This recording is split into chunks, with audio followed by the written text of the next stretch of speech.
Hi friends, welcome to Sweety Kitchen. ఈరోజు రాగి సంకటిని నేను ఎలా ప్రిపేర్ చేస్తానో చూపించబోతున్నాను. కొందరికి మరీ గట్టిగా మరీ పల్చగా అన్నట్టు వస్తుంటుంది కదా, లూజుగా అన్నట్టు. అలా కాకుండా నేను ఇక్కడ చూపించిన టిప్స్ ఫాలో అవుతూ ప్రిపేర్ చేసుకుంటే పర్ఫెక్ట్గా వస్తుంది.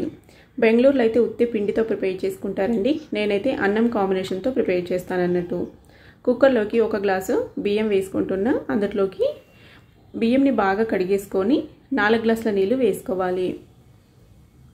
నేను ఇక్కడ రేషన్ బియ్యం తీసుకున్నాను, మీకు నచ్చినవి తీసుకోవచ్చు అన్నట్టు.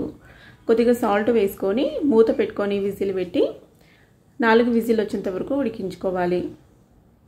4 విజిల్లకి అన్నం అనేది బాగా సాఫ్ట్గా మగ్గిపోయి ఉంటుంది.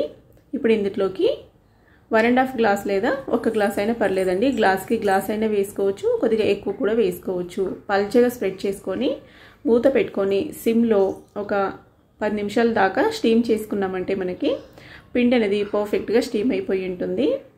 ఇప్పుడు దీన్ని మనము సంకటి కలిపే కోల్తో కానీ స్టిక్ ఉంటుంది కదా, దాంతో అయినా లేదంటే ఈ విధంగా గరిటెతో అయినా బాగా మిక్స్ చేసుకోవాలి. పొడి పిండి అనేది కనిపించకుండా మిక్స్ అయ్యేలాగా మిక్స్ చేసుకొని నెయ్యి కానీ ఆయిల్ కానీ రాసుకున్న ప్లేట్లోకి తీసేసుకొని ఈ విధంగా చేత్తో కానీ లేదంటే ప్లేట్లో ఈ బౌల్లో వేసి మనం ఇలా రౌండ్గా తిప్పినా కూడా పర్ఫెక్ట్గా రౌండ్ షేప్లో అయితే ఈ రాగి సంకటి అనేది రెడీ అయిపోతుంది.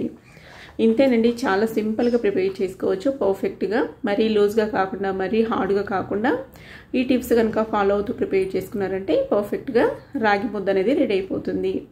మరి రెసిపీ అయితే నచ్చింది అనుకుంటున్నా. నచ్చినట్లయితే ఇలాంటి మరిన్ని రెసిపీస్ కోసం ఛానల్ అయితే సబ్స్క్రైబ్ చేసుకొని ఫాలో అవ్వండి.